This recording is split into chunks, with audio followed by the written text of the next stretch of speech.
खुदाम यस्सु अलमसीह के नाम में जो कि बैक वक्त हमारा खुदा और बादशाह है, आपकी सलामती हो। आज हम जिस हवाले पर गौर करने जा रहे हैं ये यस्सु मसीह की शहाना आमद है, यानी खजूरों के इतवार के हवाले से। लेकिन मेरा यकीन है कि इस हवाले को हम उसी तरह से पढ़ सकते हैं, उसी तरह से बेहतर समझ सकते हैं जिस तरह से हमने कलमाते सलीबी जो है उन्हें पढ़ा था। यानी कि जो अहदे अतीक में जहां पर ये पेशगोइयां की थी, जब उनकी रोशनी में इन कलमाते सलीबी को पढ़ा तो हमने देखा कि वो हमारे लिए ज्यादा समझ में आने वाली बातें थी। तो इसी तरह से इस हवाले को भी हम अहदे अतीक में जहां पर ये पेशगोई की गई उसकी रोशनी में देखें तो बेहतर इसे समझ पाएंगे। तो आइए हम पहले उस हवाले को पढ़ लेते हैं जो जकरिया नबी के सहीफे में लिखा गया है, यानी कि जकरिया 9 बाब उसकी 9 और 10 आयत। ऐ बिनते सयून तू नहायत शादमान हो, ऐ दुख्तरे यरूशलेम खूब ललकार, क्योंकि तेरा बादशाह तेरे पास आता है। वो सादिक है और नजात उसके हाथ में है। वो हलीम है और गधे पर, बल्कि जवान गधे पर सवार है। और मैं इफ्राइम से रथ और यरूशलेम से घोड़े काट डालूंगा और जंगी कमान तोड़ डाली जाएगी, और वो कौमों को सुलह का मुजदा देगा, और उसकी सल्तनत समुंदर से समुंदर तक और दरियाए फरात से इंतहाई जमीन तक होगी। अब इस नबूवत को समझने के लिए 2 बातें बहुत अहम हैं। पहली बात यह है कि यह बात जो कही गई है, नबूवत की गई, कब की गई, और दूसरी बात जो है कि फिर एक्चुअली ये हवाला जो है इसका अपना पैगाम क्या है। तो ये 2 चीजें हैं जो हमने अभी पढ़नी है।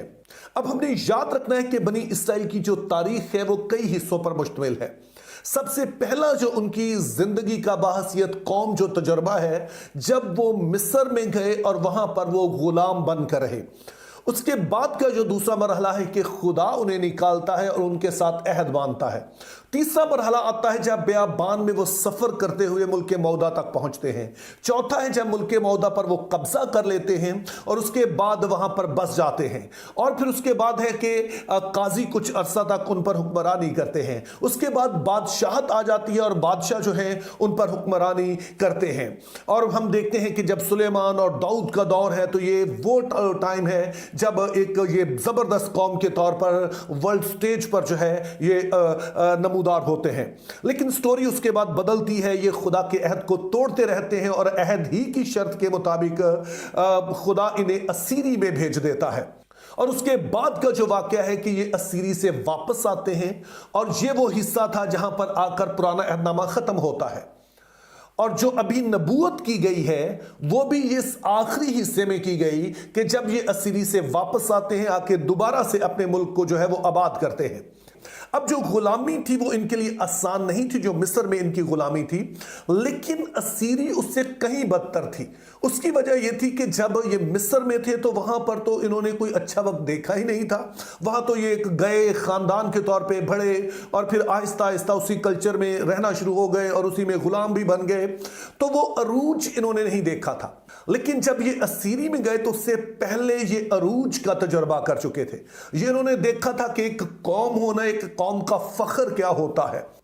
और इसलिए जब असीरी में गए तो ये सिर्फ एक जिस्मानी दुख नहीं था, ये इनका एक साइकोलॉजिकल दुख भी था। ये इनकी नफ्सियात पर भी हमला था कि हम जो एक बहुत जबरदस्त कौम थे अब हम एक गुलाम हैं।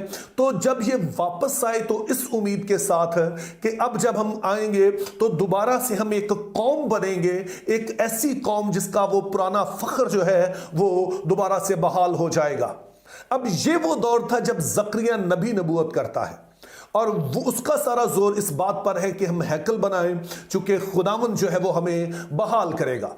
और लोग हैकल बनाना शुरू करते हैं और बना भी लेते हैं, और अब इंतजार है कि कब खुदा जो है उनको पहले वाला अरूज अता करेगा। अब जब जकरिया ने नबूवत की तो इस बात को किए हुए अब तकरीबन 500 साल जो है वो गुजर चुके हैं, और अभी तक इन्हें वो अरूज हासिल नहीं हुआ, बल्कि एक के बाद ये दूसरी कौम के मतहत रहे। और अभी भी जब यस्सु मसीह जिस दौर में आए हैं, रोम जो है वो इन पर हुक्मरानी कर रहा है। अब आप सोचिए कि यीशु मसीह जब गधे पर सवार होकर दाखिल होते हैं यरूशलेम में, तो इन लोगों का रिएक्शन क्या होगा। जो कुछ आप पढ़ते हैं कि लोग चिल्ला रहे थे कि अब शायद वो वक्त आ गया है कि फिर से हमें वो वाला जलाल जो है वो मिल जाए। ताहम उनके साथ प्रॉब्लम यह थी कि अगरचे कि उन्होंने इस नबूवत को पढ़ा, तो वो भी बाइबल मुकद्दस को उसी तरह पढ़ते थे जैसे आज हम पढ़ते हैं। यानी सिर्फ उतनी सी बातों को हम पढ़ते हैं जिसमें या तो हमारा कुछ फायदा हो, या फिर ऐसा हो कि जो हमारी सोच से मुताबिकत रखती हो, और जो उससे मुताबिकत नहीं रखती है उसे हम इग्नोर कर देते हैं और समझने की कोशिश ही नहीं करते हैं। अगरचे कि ये हवाला बयान करता है कि यरूशलेम तू अपने बादशाह को देख जो आ रहा है, जो अजीम बादशाह तेरा आना है वो आ गया है, लेकिन उन्होंने कभी अगले हिस्से पर गौर नहीं किया। तो ये बात तो ठीक थी कि बादशाह ने गधे पर सवार होकर आना है, लेकिन उन्होंने इस पूरी नबूवत को नहीं पढ़ा। सो एक तरफ तो लिखा है कि देख तेरा बादशाह गधे पर बैठकर आता है, लेकिन अगली बात जो थी वो ये थी कि उसकी जो सल्तनत है वो सिर्फ यहूदिया का जो इलाका है या इसराइल का इलाका है उस तक नहीं होगी।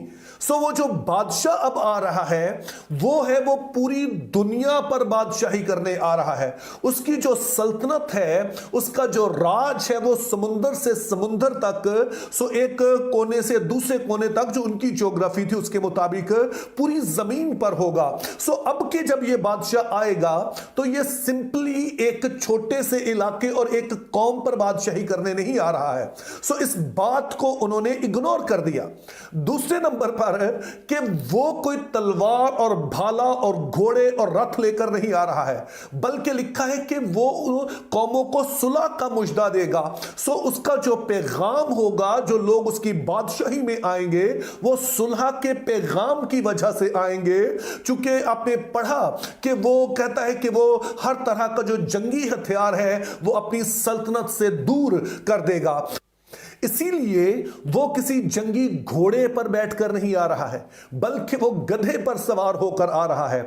सो अगर आज की जुबान में आप कहेंगे तो वो किसी वॉर प्लेन पर बैठकर नहीं आ रहा है, किसी जंगी जहाज पर वो बैठकर सवार होकर वो नहीं आ रहा है, बल्कि एक आम जो गाड़ी है जो आम इस्तेमाल की होती है उसमें बैठकर आ रहा है। तो अगर कोई जंग के लिए आए तो वो तो पूरे जंगी साजो सामान लेके आएगा, लेकिन ये बादशाह अगर आ रहा है सुलह का पैगाम, तो ये बात तो तय है कि ये किसी भी कौम के खिलाफ ऐलाने जंग करने नहीं आ रहा है।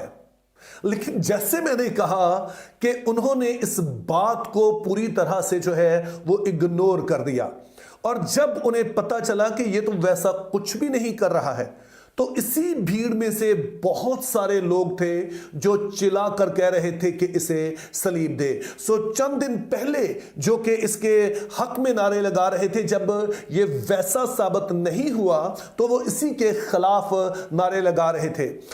लेकिन हम बाइबल मुकद्दस में देखते हैं कि यीशु मसीह ने वो नहीं किया जो लोग चाहते थे, बल्कि यीशु मसीह ने वो किया जो बाप चाहता था। चूंकि यीशु मसीह जानते थे कि जो बाप की मर्जी है वो ही लोगों के लिए अच्छी है।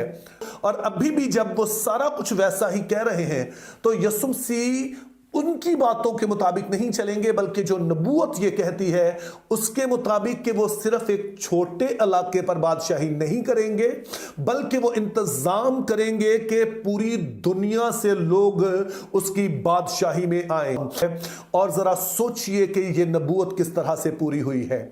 आज दुनिया की आबादी जो है वो 8 बिलियन के करीब है, 8 अरब के करीब है। उनमें से 2.4 बिलियन लोग वो हैं जो मसीह के बादशाह होने का, उसका खुदा होने का इकरार करते हैं। और ज़रा सोचिए मेरे अजीज़ों, इन लोगों का ताल्लुक जो है वो किस कौम से है।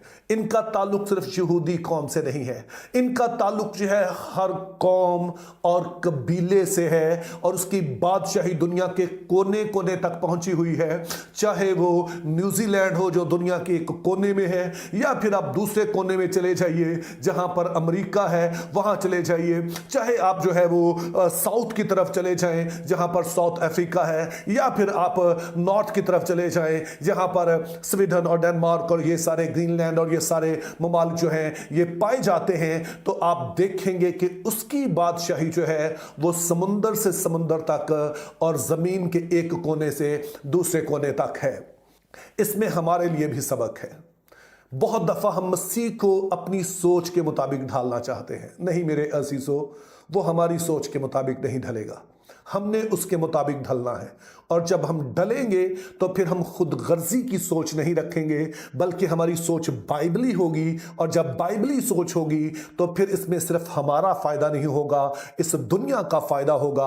और पूरी दुनिया हमारे खुदामंद यीशु मसीह के वसीला से बरकत पाएगी, क्योंकि यीशु मसीह इब्ने दाऊद और इब्ने अब्राहम हैं, जिनके वसीला से खुदा की बरकत जमीन की इंतहा तक पहुंचनी है। Think biblically, live purposefully. Have a very good day.